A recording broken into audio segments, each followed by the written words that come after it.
다 함께 기도드리심으로 하나님께 예배드리시겠습니다. 성서 안에서 우리를 친절히 만나주시는 아버지 하나님, 넘치는 성령의 빛으로 제 눈을 열어주셔서 주님의 빛을 보게 하시고 저희들의 귀를 열어주시어 주님의 말씀을 듣게 하시며 저희들의 마음을 열어주시어 주님 생명을 받아 안게 하옵소서. 그리하여 말씀의 신비가 얼마나 넓고 높고 깊은지 깨달아 알고 인간의 모든 지식을 초월한 그리스도의 사랑에 대한 뜨거운 감동으로 저희들의 모든 일상생활 가운데 새로운 기쁨과 주님의 능력이 빛나게 하여 주시며 저희 모든 형제들과 함께 주님의 영광을 찬미하게 하옵소서. 이 은총이 우리가 드리는 예배 안에 이루어지도록 성령께서 인도하옵소서. 예수 그리스도의 이름으로 기도드립니다. 아멘. 나는 전능하신 아버지 하나님 천지의 창조주를 믿습니다. 나는 그의 유일하신 아들 우리 주 예수 그리스도를 믿습니다. 그는 성령으로 잉태되어 동정녀 마리아에게서 나시고 본디오 빌라도에게 고난을 받아 십자가에 못 박혀 죽으시고 장사된 지 사흘 만에 죽은 자 가운데서 다시 살아나셨으며 하늘에 오르시어 전능하신 아버지 하나님 우편에 앉아 계시다가 거기로부터 살아있는 자와 죽은 자를 심판하러 오십니다. 나는 성령을 믿으며 거룩한 공교회와 성도의 교제와 죄를 용서받는 것과 몸의 부활과 영생을 믿습니다. 아멘. 주님의 성령 지금 이곳에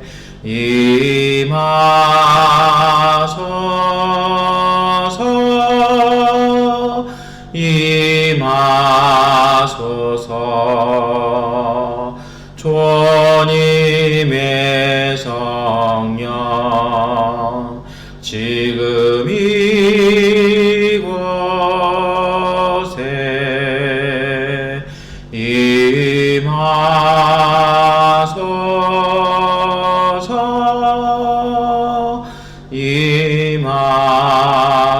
임하소서. 할렐루야 할렐루야 할렐루야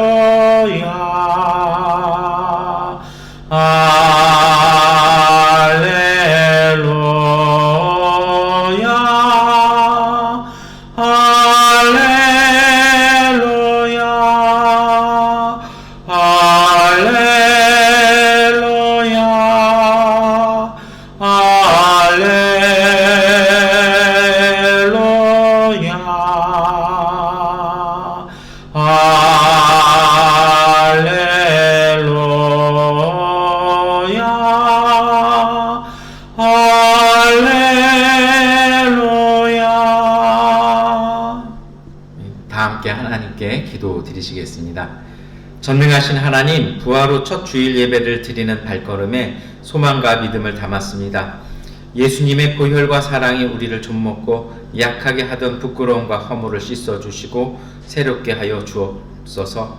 주님의 은총이 우리가 사는 이 땅과 일터와 가정을 지켜주셔서 어둠 속에서도 빛을 알지 않게 하시고 우리가 품은 희망으로 이 땅을 밝혀가게 하여 주옵소서. 기도와 간구의 제목을 가지고 주 앞에 나와 예배드리오니 그 모든 기도와 간구 가운데 주님의 뜻이 이루어지게 하여 주시고 하나님이 주시는 지혜와 예수 그리스도의 사랑과 성령이 주시는 능력으로 우리가 온전한 하나님의 자녀로 살게 하여 주옵소서.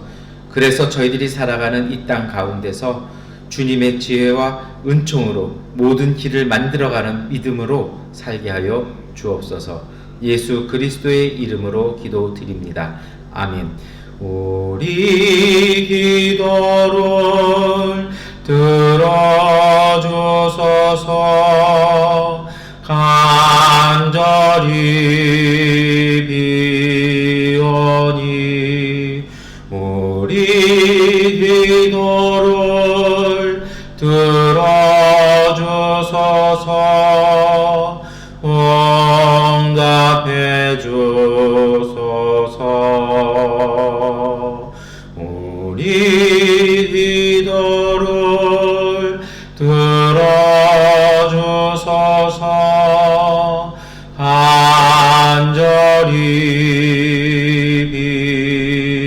비오니 우리 기도를 들어주소서. 응답해 주소서.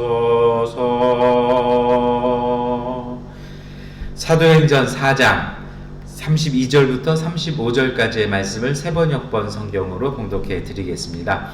많은 신도가 다 한 마음과 한 뜻이 되어서 아무도 자기 소유를 자기 것이라고 하지 않고 모든 것을 공동으로 사용하였다. 사도들은 큰 능력으로 주 예수의 부활을 증언하였고 사람들은 모두 큰 은혜를 받았다. 그들 가운데는 가난한 사람이 한 사람도 없었다.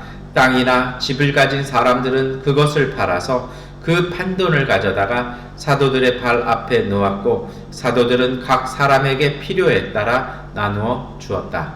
아멘. 복음서의 말씀을 봉독해 드리겠습니다. 요한복음 20장 19절부터 30절까지의 말씀을 세번역번으로 봉독해 드리겠습니다.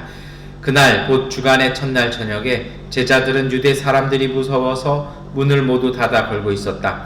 그때 예수께서 와서 그들 가운데로 들어서셔서 너희에게 평화가 있기를 하고 인사말을 하셨다. 이 말씀을 하시고 나서 두 손과 옆구리를 그들에게 보여주셨다. 제자들은 주님을 보고 기뻐하였다. 예수께서 다시 그들에게 말씀하셨다. 너희에게 평화가 있기를 빈다. 아버지께서 나를 보내신 것 같이 나도 너희를 보낸다. 이렇게 말씀하신 다음에 그들에게 숨을 불어넣으시고 말씀하셨다. 성령을 받아라. 너희가 누구의 죄든지 용서해 주면 그 죄가 용서될 것이요 용서해 주지 않으면 그대로 남아 있을 것이다. 12 제자 가운데 하나로서 쌍둥이라고 불리는 도마는 예수께서 오셨을 때에 그들과 함께 있지 않았다. 다른 제자들이 그에게 우리는 주님을 보았소 하고 말하였으나 도마는 그들에게 나는 내 눈으로 그의 손에 있는 못자국을 보고 내 손가락을 그 못자국에 넣어보고 또 내 손을 그의 옆구리에 넣어보지 않고서는 믿지 못하겠소 하고 말하였다. 여들의 뒤에 제자들이 다시 집안에 모여 있었는데 도마도 함께 있었다. 문이 잠겨 있었으나 예수께서 와서 그들 가운데로 들어서셔서 너희에게 평화가 있기를 하고 인사말을 하셨다. 그리고 나서 도마에게 말씀하셨다. 내 손가락을 이리 내밀어서 내 손을 만져보고 내 손을 내 옆구리에 넣어 보아라. 그래서 의심을 떨쳐버리고 믿음을 가져라. 도마가 예수께 대답하기를 나의 주님 나의 하나님 하니 예수께서 도마에게 말씀하셨다. 너는 나를 보았기 때문에 믿느냐? 나를 보지 않고도 믿는 사람은 복이 있다. 예수께서는 제자들 앞에서 이 책에 기록하지 않은 다른 표징도 많이 행하셨다. 아멘. 찬송가 292장 찬송 드리겠습니다. 주 없이 살 수 없네 죄인의 구주여 그 귀한 법의 피로 날 구속하소서. 구주의 사랑으로 흘리신 보혈이 내 소망 나의 위로 내 영광 됩니다. 주 없이 살 수 없네 나 혼자 못 서리. 힘없고 보조하며 지혜도 없도다. 내 주는 나의 생명 또 나의 힘이라. 주님을 의지하여 지혜를 얻으리. 주 없이 살 수 없네 내 주는 하신다. 내 영의 깊은 간구 마음의 소원을 주밖에 나의 마음 네 알아주리요 내 마음 위로하사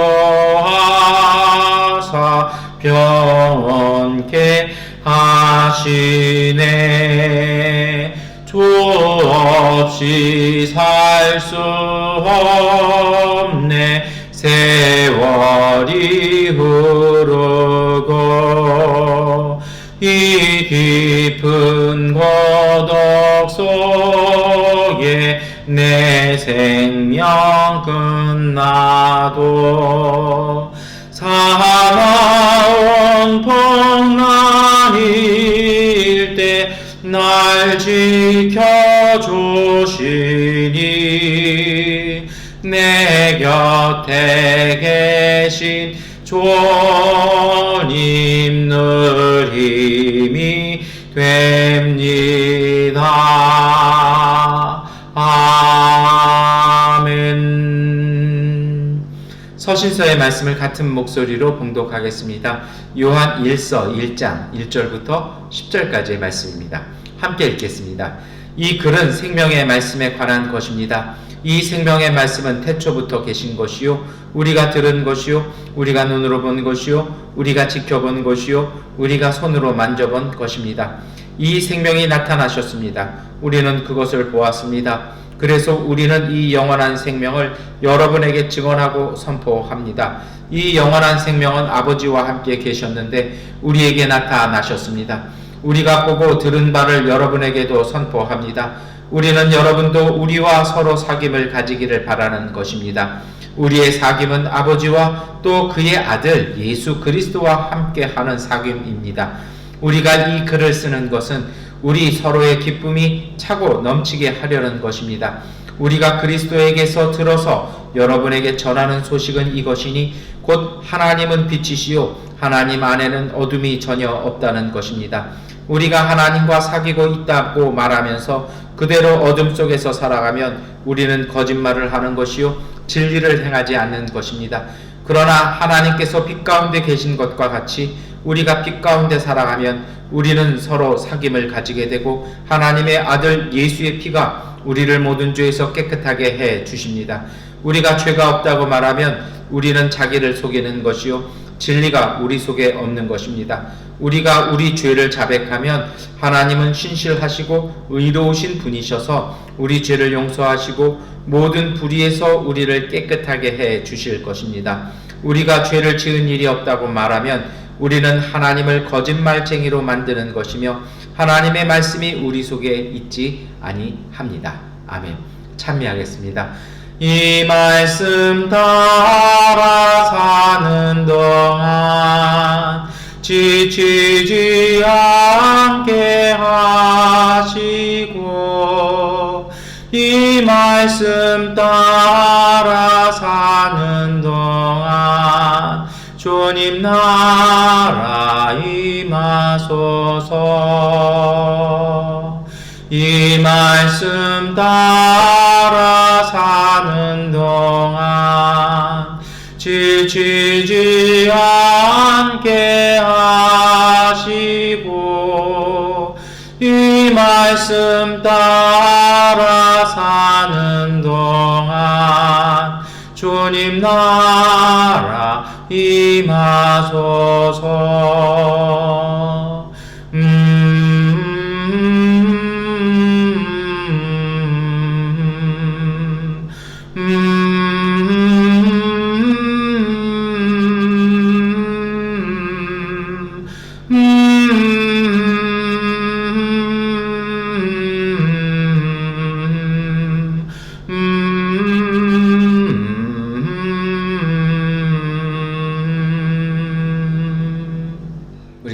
서로 교제 인사하시겠습니다. 사랑합니다. 축복합니다. 인사하시겠습니다. 사랑합니다. 축복합니다. 우리 한 번 더 인사하실 때 하나님께서 우리의 기도에 응답해 주십니다. 인사하시겠습니다. 하나님께서 우리의 기도에 응답해 주십니다. 우리 한 번 더 인사하실 때요. 하나님께서 양권의 평화와 정의를 주십니다. 인사하시겠습니다.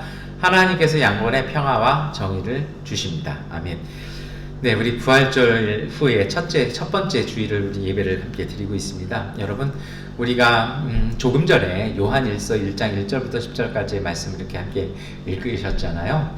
어떻게 보면 요한일서 1장 1절부터 10절이 요한복음 1장의 내용을 기반으로 해서 이렇게 몇 가지 내용이 더 붙었어요. 그 중에 하나가 뭐냐면 요한복음 1장에서는요, 빛이 왔으나 사람들이 그 빛을 알지 못하였다라고 이렇게 소개를 하면서 세례 요한으로부터 예수님의 이야기를 합니다. 근데 요한일서 1장 1절부터 10절은요, 그거 약간 이 에필로그 같은 성격이 있는 것 같아요. 그래서 그 빛이 어떻게 됐는지 얘기합니다. 그 빛이 우리 가운데 이루어졌고, 그 빛이 어둠 속에 있던 우리를 자유하게 하셨다라는 것입니다. 그런데 그렇게 되었다란 필요한 것이 있다라는 거죠. 사귐이 있어야 된다는 것입니다. 사귐이 있고 그런 말미암은 변화가 있어야지, 그것이 없다라면 그건 아니라고 이제 요한일서 1장 1절부터 10절은 말씀합니다. 그러면 그 변화된 삶, 그리고 이 사도 요한이 말했던 그 사귐은 어떤 것일까요? 그것을 사도행전에서는 잘 소개하고 있습니다. 다시 말해서 부활을 체험하고 부활하신 주님을 만나 그 은혜를 체험하고 성령의 주시는 은총 속에 살아가는 사람들, 지난주일에 그런 말씀 우리가 함께 나눴잖아요. 무엇이었습니까? 영적인 각성만으로는 되지 않는다고요. 꼭 필요한 게 있었죠. 무엇입니까? 바로 성령의 임재와 성령의 충만함이었습니다. 그러면 그 모든 것을 경험한 교회는, 그 초대교회 성도들은 어떻게 살았을까요? 그들의 모습을 사도행전은 친절하게도 소개하고 있습니다. 그것이 오늘 우리가 함께 읽었던 사도행전의 말씀이었는데요.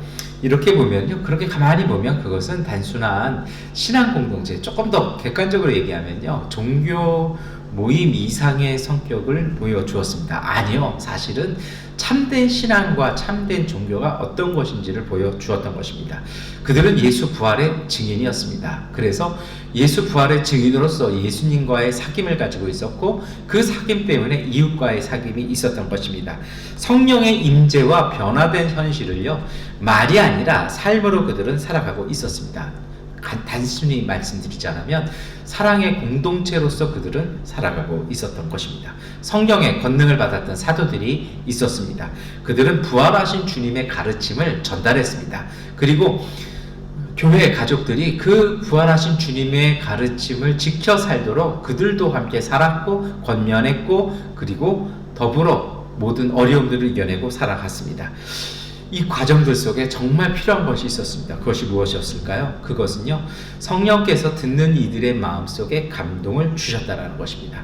교회는요, 교회 가족들 모두가 그 마음의 변화를 따라서 삶의 변화를 가져왔다라는 것입니다.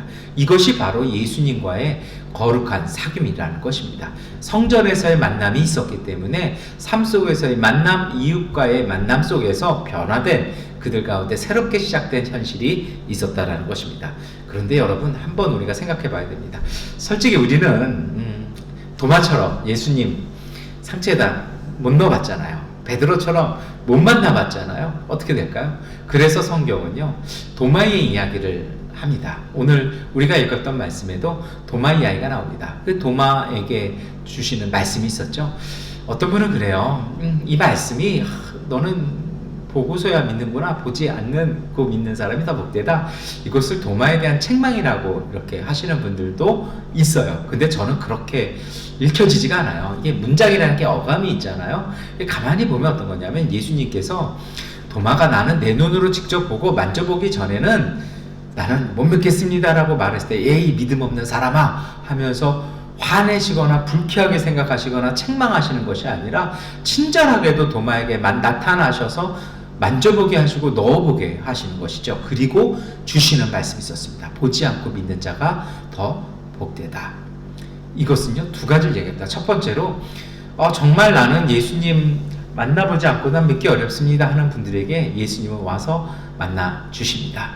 그런데 그것이 육체적인 것이실 뿐 아니라 주시는 두 번째 약속이 있죠. 뭐냐면 보지 않고도 정말 마음에 믿어지고 영혼에 믿어지고 그래서 입술로 고백하는 것이 복되다라고 후대 기독교인들, 사도시대를 살아가지 않았던 사람들에게 주시는 축복의 말씀이었고, 부활하신 예수님을 만나는 그 감동과 그 변화가 열려지는 새로운 일을 열어주셨다는 것입니다. 그래서 여러분, 정말 필요한 것이 있어요. 뭐냐면 복음서가 일관되게 얘기하는 것이 있어요. 부활하신 예수님을 만났다고 해서 다는 아니라는 것입니다.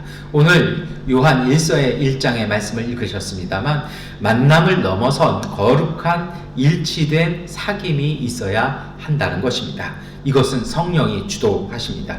예수님과 한 마음 한 뜻을 이루어 주셔서 오늘 우리의 마음속에 인간적인 마음이나 세상의 법칙이 아니라 예수의 마음, 예수님의 뜻이, 예수님의 가르침이 오늘 우리의 삶을 이끌어 간다는 것입니다. 그리고 이것이 삶으로 증명된 일치와 연합을 통해서 나타난다는 것입니다. 그리고 그것이 나눔과 회복, 치유를 통해서 우리의 삶 가운데 증명되어진다는 것이죠. 그래서 이 사도행전이 소개하는 부활의 공동체, 부활을 증언하고 부활을 목격했고 부활하신 주님과 사귐을 갖고 있는 교회의 모습을 사도행전은 예수와 일치된 삶을 이루는 삶의 공동체라고 우리에게 증언하고 있고 권면하고 있습니다. 이전 삶과 변화되었다는 것입니다. 세상과 인간을 지배하던 방식이 이제는 그 효력을 잃어버리고 종식되었다는 것입니다. 여러분, 이전의 세상의 어떤 그런 것들이 무엇이었을까요? 그것은 본능적인 욕망에 따라서 주도되어지는 것이었습니다. 본능적인 욕망이라는 게 그럼 어떤 걸까요? 세 가지로 볼 수 있어요. 소유와 축적과 소비입니다.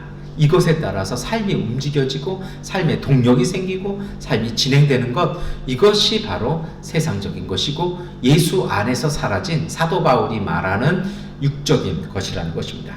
부활 공동체의 삶은 사도 바울의 증언처럼 새롭게 되었다라는 것입니다. 사도행전 4장 32절의 말씀입니다.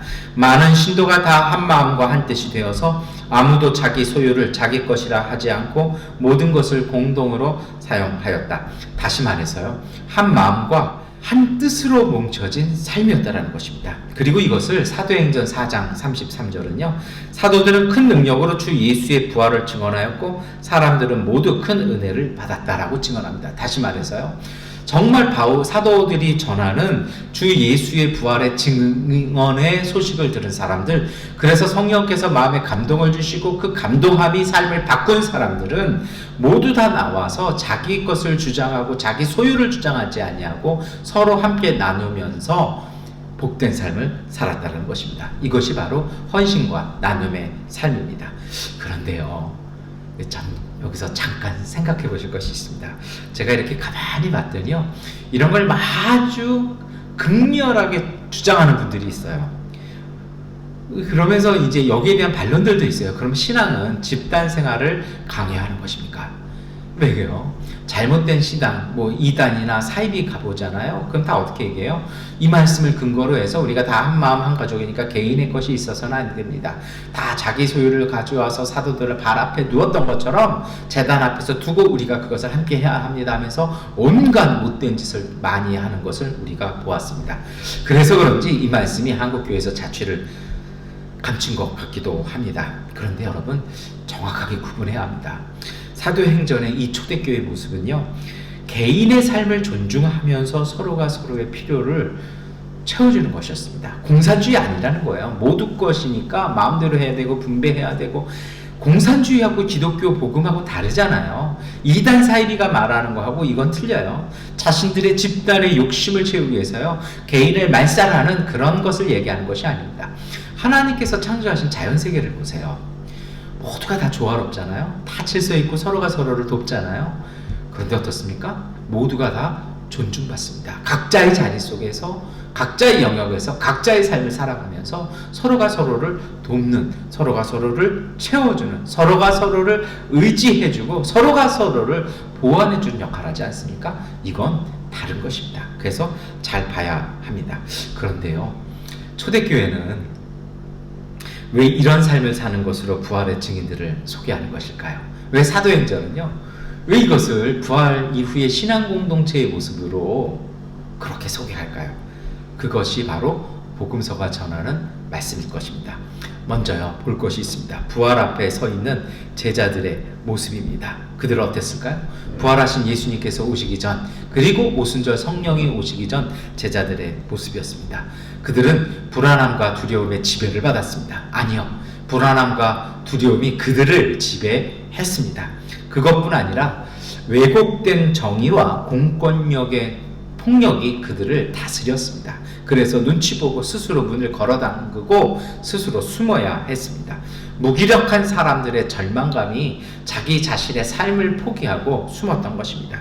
오늘 우리가 읽었습니다만 요한복음 20장 19절 상반절은 이렇게 증언합니다. 그날 곧 주간의 첫날 저녁에 제자들은 유대 사람들이 무서워서 문을 모두 닫아 걸고 있었다. 꼼짝달싹 못하는 겁니다. 실질적인 위협도 없었습니다. 그런데 그들의 불안함, 그들의 두려움이 그들 스스로 안에서 문을 걸어 잠그고 스스로를 고립시키고 스스로 죽어가고 있었던 것입니다. 그런데요, 그게 사실은 무덤이잖아요. 나올 수 없는 것, 그게 바로 무덤이잖아요. 스스로 묻혀진 것, 그게 바로 무덤이잖아요. 그러한 제자들의 무덤 가운데, 그 절망의 자리 가운데 예수님께서 찾아오셨습니다. 우리 이제 요한복음 20장 19절 하반절 남아있는 구절을 함께 읽겠습니다. 그때 예수께서 와서 그들 가운데로 들어서셔서 너희에게 평화가 있기를 하고 인사말을 하셨다. 예수님께서요, 그 무덤 안으로 들어오셨습니다. 무덤 밖으로 스스로 나가신 그분께서 제자들의 무덤, 절망과 두려움과 공포의 무덤, 무기력과 절망과 낙심과 고립의 무덤 안으로 들어오셔서 가운데 서셔서 말씀하신 것입니다. 너희에게 평화가 있기를. 두려움과 불안의 중심 자리에 서셔서 선포하신 예수님의 인사와 축복은 이것이었습니다. 그런데 여러분, 이걸 보세요. 예수님이 어떤 분이었습니까? 버림받은 분이었습니다. 불의한 재판의 희생자인 예수였고요, 평화를 말할 수 없는 분이었습니다. 스스로가 고통받고 평화를 빼앗겼던 분이었습니다. 어떻게 보면 정말 그 미움과 복수와 증오에 들떠 있어야 될 그분이 평화를 얘기하기 시작합니다. 이것이 바로 부활의 모습을 우리에게 보여주는 것이라는 것입니다. 부활하신 예수님의 내면이 있었다는 것입니다. 예수님의 중심이 있었다는 것입니다. 예수님께서 어떠한 능력으로 부활하셨냐라는 것을 우리에게 보여줍니다. 그것은요, 하나님의 생명, 하나님의 평화가 예수님의 영혼 가운데, 마음 가운데, 삶 가운데, 육체 가운데 가득 차 있었고 그것이 충만했다는 것입니다. 육체적으로는 고통당했고 몸적으로는요, 가시적으로는 그분이 숨을 거두셨지만 그분의 믿음, 그분의 영혼, 그분의 삶 안에 있었던 그 생명과 평화는 그 누구도 없앨 수 없었다는 것입니다. 오히려 그것이 극렬하게 타올라서 예수님에게 임했던 죽음을 몰아냈다는 것입니다. 하나님의 은총인 생명이 그 죽음과 절망을, 그 분노를, 그 증오를 이겨냈다는 것입니다. 여러분, 오늘 우리에게 이 은혜와 이 평화가 임하기를 축원합니다. 우리 안에 힘이 있으면요, 우리 안에 생명이 있으면요, 우리 안에 평화가 있으면 우리 바깥에 있는 어둠과 절망을 이겨낼 수 있는 것입니다. 그런데 제자들처럼 우리 스스로 그 불꽃을 꺼버리고 그 불꽃이 새어 나갈까봐 다 문을 가리고 스스로 문을 걸어 잠근다라면 여러분, 그것은 무덤 안에 갇힌 희망이 되는 것입니다. 예수님은 오셔서 그 희망의 그 생명을, 그 평화를 다시 일깨우시는 것입니다.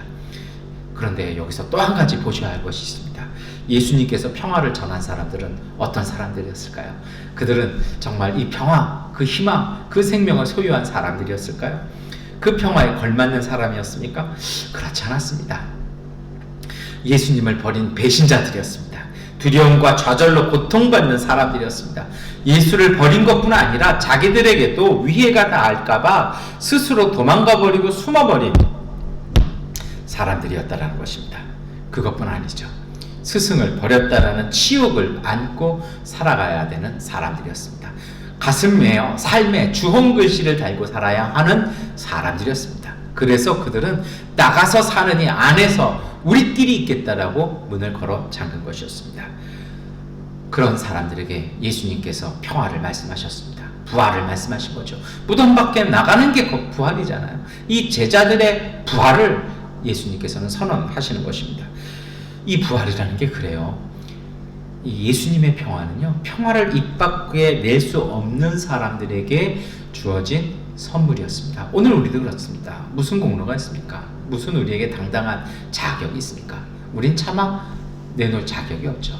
그런데 예수님께서 우리에게 그것을 선물하신 것입니다. 이것이 바로 은총입니다. 그 은총은요, 그 부활은요, 그 평화는요, 용서와 회복의 모습으로 제자들에게 주어졌고 오늘 우리에게도 주어진 것입니다. 자기 억울함, 자기 치욕, 자기 상처, 고통과 여러 가지 불가항력적인 상황들로부터 해방과 자유와 치유가 주어진 것입니다. 이것이 바로 예수님께서 우리에게 주신 부활의 능력입니다. 이제 우리가 결단할 때입니다. 우리 스스로 걸어잠긴 내면의 감옥, 할 수 없다라는 절망의 감옥, 부정적인 생각에 매여 있는 포로된 상황 속에서 예수님께서 해방시켜 주셨으니 이제는 걸어 나가야 할 것입니다. 참된 부활을 이룬 사람만이 이것을 줄 수 있습니다. 왜냐고요? 그 능력을 소유했기 때문입니다. 예수님의 능력이었고 예수님께서 이루신 것이었기 때문에 예수님께서는 오늘 우리에게 값없이 주신 것이었습니다. 여러분, 이러한 예수님의 선물, 이 은총은요, 참된 부활을 이루신 분만이 가능한 것입니다. 왜냐하면요, 그분 스스로가 상처와 죽음과 미움이 다 왔으나 그 유혹을 이겨내시고 그것들에게 마음을 빼앗기지 아니하시고 몰아내셨기 때문입니다. 그랬기 때문에 예수님은 상처 속에 있는 사람들을 격려하고 축복할 수 있는 힘과 능력을 갖고 계셨습니다. 그것이 바로 부활의 주님이고 예수님의 능력이었습니다. 고통과 절망과 두려움 속에 있는 사람들을 축복하실 수 있었습니다. 그러면 여러분 한번 보실까요? 이 평화, 이 치유를 주는 힘은 어디에서 나오는 것일까요? 이것이요, 말 한마디, 인사 한마디에서 가능한 것일까요? 예수님께서 인사하셨다고 해서, 예수님께서 이 말씀을 하셨다고 해서 이것이 가능할 것일까요? 그건 아닙니다. 그것이 가능했던 것은 예수님께서 자기 목숨을 걸고 이것을 살아내셨기 때문에 그 삶에서 그 힘이 나온다는 것입니다. 그것이 예수님의 권위였고 그것이 능력이었습니다. 오늘 우리도 마찬가지입니다. 우리가 말로만 신앙생활하는 것이 아니라 우리가 신앙을 삶으로 살아나가기 시작할 때 우리의 말과 우리의 기도와 우리의 마음속에 성령께서 주시는 능력과 권능이 나타날 것입니다. 우리 속에 함께 계시는 성령께서 우리를 통해서 역사하시는 것입니다. 우리가 전하는 복음이 있습니다. 그것은 바로 그리스도의 평화입니다. 복음의 목적은 이 평화라는 것입니다. 십자가에서 달려 죽으시고 부활하신 예수님께서 제자들에게 오셔서 하신 첫 번째의 축복이 바로 평화였다는 것입니다. 이 평화란 것이 무엇일까요? 단순히 전쟁이 없는 것, 분쟁이 없는 것, 그것만을 이야기하지 않습니다. 자주 말씀드렸습니다만 하나님이 선물하시고 세우신 삶의 터전에서 스스로 건강하게 살아나가는 힘, 그 상태, 이것이 바로 평화라는 것입니다. 그것뿐 아니라 또 다른 생명을 낳는, 생명을 계속해서 이루어가는 그 삶의 축복을 누리는 것이 바로 평화라는 것입니다. 여러분, 이 모든 것들은요, 자기 노력과 삶의 헌신, 삶으로 사라져 나갔을 때 그 평화가 오늘 우리 안에 이루어지는 것입니다. 그래서 사도행전은 이러한 평화, 이러한 부활의 주님이 주신 축복을 신앙 공동체가 살아내는 평화의 복음이라고 오늘 우리에게 선언해주며 그 모습이 어떤 것인지를 구체적으로 알려주는 것입니다. 말씀드렸던 것처럼 이것은 말로만 하는 것이 아니라는 것입니다. 이것은 자기 십자가를 지고 예수를 따르는 삶에서 가능한 것입니다. 고린도전서 4장 20절의 말씀 우리 함께 읽겠습니다. 하나님 나라는 말에 있지 아니하고 능력에 있습니다. 삶을 살아가는 사람만이 그 능력을 갖게 될 것입니다. 자기 십자가를 지는 이들에게 임하는 성령의 능력으로 이루어지는 하나님의 나라의 기쁨이고 평화고 은혜인 것입니다. 이것은 바로 십자가의 자리에서 시작됩니다. 그 십자가의 자리가 고통과 고난의 자리가 아니라 부활의 기쁨과 평화가 이루어지는 곳이고 하나님 나라의 임재가 시작되는 곳입니다. 십자가가 보이기에 우리는 고민하고 갈등합니다. 그 고민하고 갈등하는 자리 속에 우리가 이 말씀을 믿고 이 말씀을 믿음으로 말미암아 그 자리 가운데 나갈 때 그 주님의 말씀을 실천할 때에 하나님의 은총이 성령의 놀라운 능력이 우리 가운데서 하나님의 역사를 이루는 것입니다. 여러분, 이러한 평화의 복음은 확산됩니다. 왜 확산될까요? 오늘 신약 성경은요, 특별히 마태복음은요, 이것을 분명하게 증언하고 이것이 예수님의 말씀이었고 명령이었고 예수님의 뜻이었다고 얘기합니다. 어떻게 됩니까? 갈릴리에서 예루살렘으로 그리고 유대와 사마리아로 그리고 땅끝까지 이르게 될 것이라고 말씀합니다.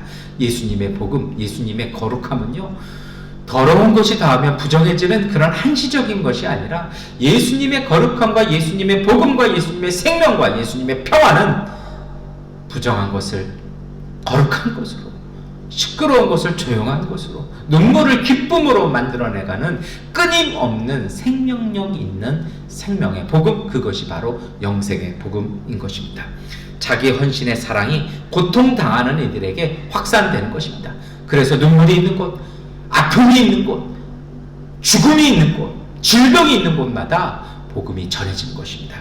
풍성한 생명의 힘이 척박한 곳에서 생명을 자라게 하는 힘이 확산되어 가는 것입니다. 마치 나무의 뿌리가 점점점 넓어지고 그 뿌리를 통해서 물이 들어오고 그 물이 들어온 자리에서 작은 풀들이 자라나고 그 작은 풀들 때문에 여러 식물들이 생겨나고 그 식물들 숲 때문에 동물들이 자라나서 자연이 이루어지는 것처럼 복음과 평화는 모든 곳에 하나님의 나라가 임지하는 그 뿌리를 만들어주는 것이라는 것입니다. 이것이 바로 부활의 주님이 세운 공동체의 사역이었습니다. 바로 평화를 이루는 사람들로 살아가는 것입니다. 평화를 위한 노력이 무엇일까요? 그것이 바로 십자가입니다. 마태복음 5장 9절의 말씀 함께 읽겠습니다. 평화를 이루는 사람은 복이 있다. 하나님이 그들을 자기의 자녀라고 부르실 것이다. 예수님이 하나님의 아들이시잖아요. 근데 그 예수님께서 평화를 이루셨거든요. 오늘 우리가 예수님을 따라, 예수님의 가르침을 따라 평화를 이루기 시작할 때 우리 역시도 하나님의 자녀가 되는 것입니다. 성경은 하나님께서 우리를 하나님의 양 아들로 삼아 주셨다라고 증언합니다. 여러분, 그 평화를 위해서 일하는 사람이라는 것이 어떤 뜻일까요? 그것이 바로 누군가의 자리를 지켜주는 것입니다. 산상수훈하면서 그런 말씀 드렸던 것 같아요. 왜 소자의 물 한 그릇이 중요하냐고요. 그 물 한 그릇을 주었을 때 목마름을 해결해주고 그 배고픔을 해결해 주었을 때 그 목마름을 해결해 주지 못했다라는 것 자체가 빈곤이 가속화되는 시작이라고 말씀드렸잖아요. 고대 농업사회에서는요, 이 사람이 빈곤에 있어서 노예로 전락하는 걸 막아주는 것이었습니다. 그런데 이제는 막아주는 역할뿐 아니라 평화로 산다는 건요, 그 사람이 자유인으로 자립해서 스스로 하나님이 세우신 터전 위에서 살아갈 수 있도록 내 삶의 일부를 나눠주는 것, 이것이 바로 평화입니다. 나도 힘들지만 누군가의 일상을 지켜줘서 그 사람의 가정이 살아갈 수 있도록, 그 사람의 가족들이 살아갈 수 있도록, 그리고 그 사람이요 살아갈 수 있도록 지켜주는 것이 바로 평화의 힘입니다. 사도행전에 나오는 초대교회는, 부활의 신앙 공동체는 그러한 삶을 살아감으로 부활의 은총을 누렸다는 것입니다. 그것이 바로 예수께서 주시는 평화의 은총입니다. 아유, 그렇게 살면 다 소모되고 소비되지 않습니까? 아니죠. 끊임없이 하나님께서 하늘 양식을 통해서, 생명 양식을 통해서 채워주시는 것입니다. 그래서 초대교회는 그걸 체험했습니다. 그것을 경험했습니다. 그들이 살았던 시대, 그들은 신앙 때문에 삶이 위태한 사람들이었습니다. 로마에서 처형한 정치범을 따르는 사람이었고, 유대교에서 파문시킨 사람을 따르는 사람들이었습니다.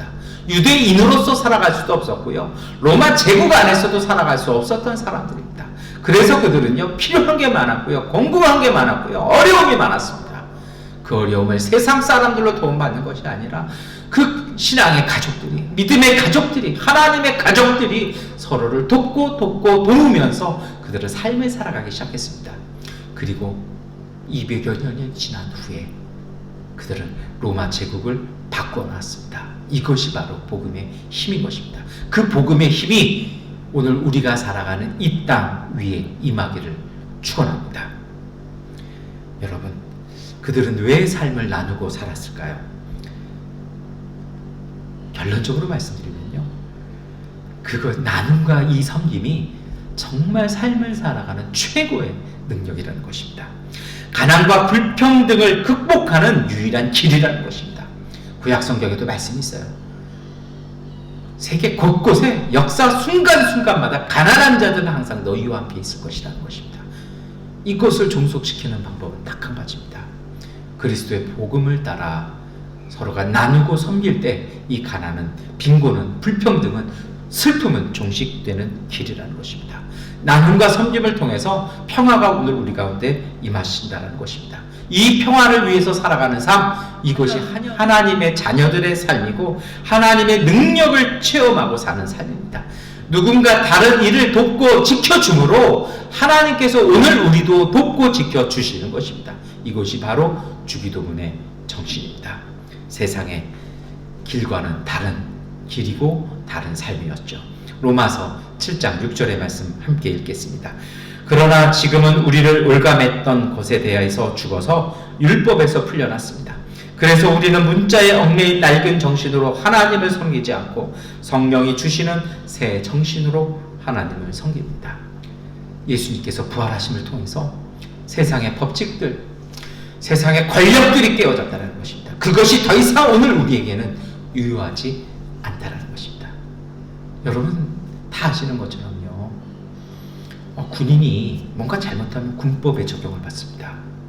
그런데 제대했어요. 제대하고 일정 기간 딱 지나가면 그 조항을 받질 않아요. 자유한 거죠. 세상에 군법은 아직도 있어요. 그런데요, 한국 국민이, 군인이 아닌 국민들이 법을 뭔가를 좀 잘못한 의혹이 있다고 해서 경찰한테 가서 조사받고 거기에서 재판받고 군 감옥에 갔나요? 그렇지 않잖아요. 똑같은 것입니다.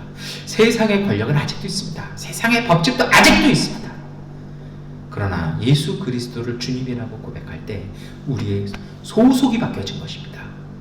그래서 세상의 법칙과 세상에 지배하는 그 규칙대로 우리가 살아가는 것이 아니라 우리는 어떻게 하는 것입니까? 그리스도의 복음을 따라 하나님 나라의 법을 따라 우리가 살아가게 되는 것입니다. 세상적으로 그렇게 어떻게 살까? 아니라는 것입니다. 우리에게는 무효하다는 것입니다. 우리에게는요, 하나님의 법, 하나님의 생명의 양식이 있다는 것입니다.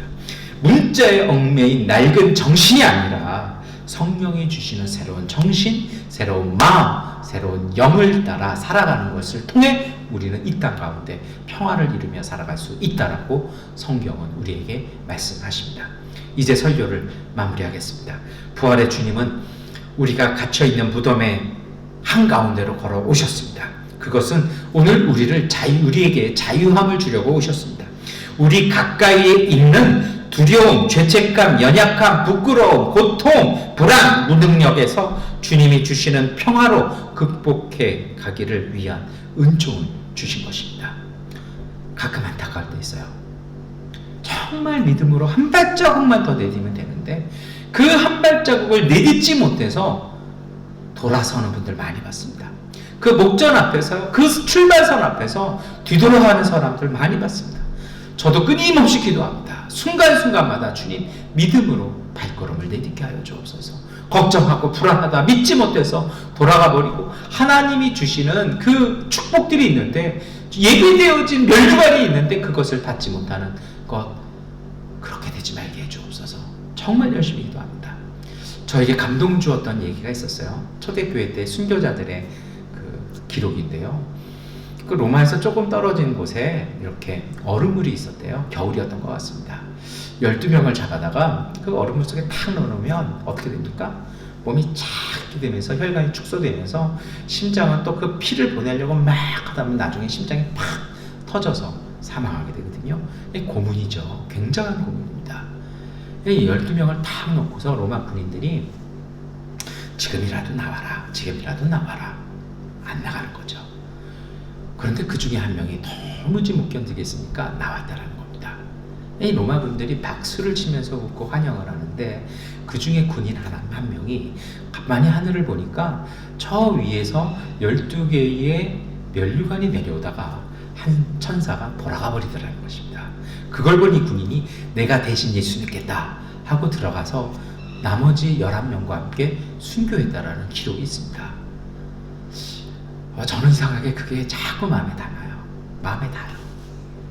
정말 많이 봤어요. 조금만 더 기도, 여기서 미얀마에서 그렇게 기도하셨으니까 한국 가셔서든 미얀마에서든 조금만 더 믿어보시고 조금만 더 견디시면은 정말 하나님이 주시는 그 은혜들이, 그 선물들이, 그 열매들이 멀지 않았다는 걸 제가 기도하면서 막 느끼고 보는데요. 그래서 조금만 더 참아보시죠, 조금만 더 가보시죠 하는데 그냥 우리 사우나에 들어가다 숨 못 참고 탁 문 열고 나가는 것처럼 뛰쳐나가는 걸 봅니다. 연락도 끊으시고 막 보지도 않아요. 들으려고 하지 않아요. 왜요? 이해가 돼요. 막 마음이 아파요. 얼마나 힘들고 얼마나 불안하고 얼마나 두려우면 그러시겠어요. 그와 동시에 하나님이 예비해 주셨던 그 선물들, 그 열매들이 사라지고 그것들이 다른 분들에게 가는 것을 볼 때 정말 마음이 아픕니다. 목회자로서 가장 힘이 빠지는 때가 그때입니다. 저분을 지켜주지 못했구나. 저분에게 더 강한 믿음과 더 강한 용기를 주지 못했구나. 내 기도가 부족한 건 아니었을까? 제 스스로가 엎드려지게 되는 순간이기도 합니다. 여러분, 주님은 오셔서 우리에게 평화를 일깨워 주셨습니다. 주님의 평화가 오늘 우리 가운데 있습니다. 정말 주님께서 우리에게 주신 이 평화로 세상의 불안과 눈물과 혼란을 오히려 다스려 가시는 하나님의 축복의 사람들 되시기를 축복합니다. 하나님께서 우리를 창조하시고 말씀하셨잖아요. 생육하고 번성하여라, 땅을 정복하여라. 그 권능이 오늘 우리 가운데 있습니다. 왜요? 우리가 하나님의 자녀이기 때문입니다. 이 하나님의 자녀가 그리스도의 사람들인 것입니다. 그리스도의 평화를 우리가 살아가는 이 땅 가운데 능력과 믿음으로 전하는 사람들인 것입니다. 성령께서 우리를 예수와 그리고 우리 모두를 한 마음, 한 몸, 한 뜻으로 묶어주셔서 사랑의 사귐을 통해 하나님의 복을 나누고 누리는 공동체와 가정, 하나님의 평화가 충만한 믿음의 일터 가족들 되시기를 축원합니다. 기도하겠습니다. 전능하신 하나님, 햇빛과 공기와 바람과 물과 불과 흙, 가족과 친지와 이웃처럼 너무 가까이 있기에 오히려 소홀하기 쉬운 제 주변의 사물과 사람들을 더욱 새로운 눈으로 바라보고 새로운 마음으로 사랑하는 가운데 감사의 기쁨을 새롭게 하옵소서. 부활하신 주님을 뵙고 기뻐서 어쩔 줄을 몰랐던 그 제자들처럼 저도 주님을 만나 계속되는 은혜로운 삶의 기쁨을 노래하며 평화를 나누는 삶 되게 하여 주옵소서. 예수 그리스도의 이름으로 기도드립니다. 아멘. 찬송가 445장 찬송하시겠습니다. 대산을 넘어 험곡에 가도 빛 가운데로 걸어가면 주께서 항상 지키시기로 약속한 말씀 변치 않네. 하늘의 영광, 하늘의 영광, 나의 맘속에 차고도 넘쳐 할렐루야를 힘차게 불러 영원히 주를 찬양하리. 캄캄한 밤에 다닐지라도 주께서 나의 길 되시고 나에게 밝은 빛이 되시니 길 잃어버릴 염려 없네. 하늘의 영광, 하늘의 영광, 나의 맘속에 차고도 넘쳐 할렐루야를 힘차게 불러 영원히 주를 찬양하리. 광명한 그 빛 마음에 받아 찬란한 천국 바라보고 할렐루야를 힘차게 불러 날마다 빛에 걸어가리. 하늘의 영광 하늘의 영광 나의 맘속에 차고도 넘쳐 할렐루야를 힘차게 불러 영원히 주를 찬양하리. 아멘. 우리 교회 소식 말씀드리겠습니다. 우리 새벽 예배를 6시에 이렇게 드리고 있습니다. 그래서 또 우리 지역마다 좀 이렇게 통행금지 시간이 조금씩 다른데요. 계속 좀 변경되는 것 같아요. 지역마다요. 그래서 그 시간들 이렇게 막 변경되면 저에게 말씀해 주시기 바랍니다. 우리 이번 주간도 계속해서 우리 미얀마를 위해서 기도해 주셨으면 좋겠습니다. 다 함께 주기도문송 찬송하시겠습니다. 하늘에 계신 아버지 이름 거룩하사 주님 나라 임하시고 뜻이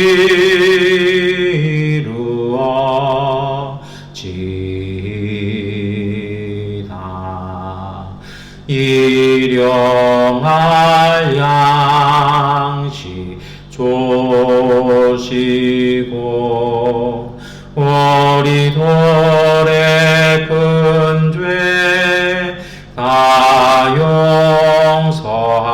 용서하옵시고 또 시험에 들게 마시고 악에서 구원하소서. 대개 주의 나라 주의 권세 주의 영광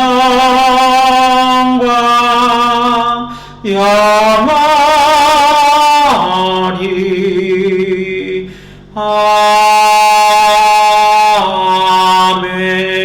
아멘.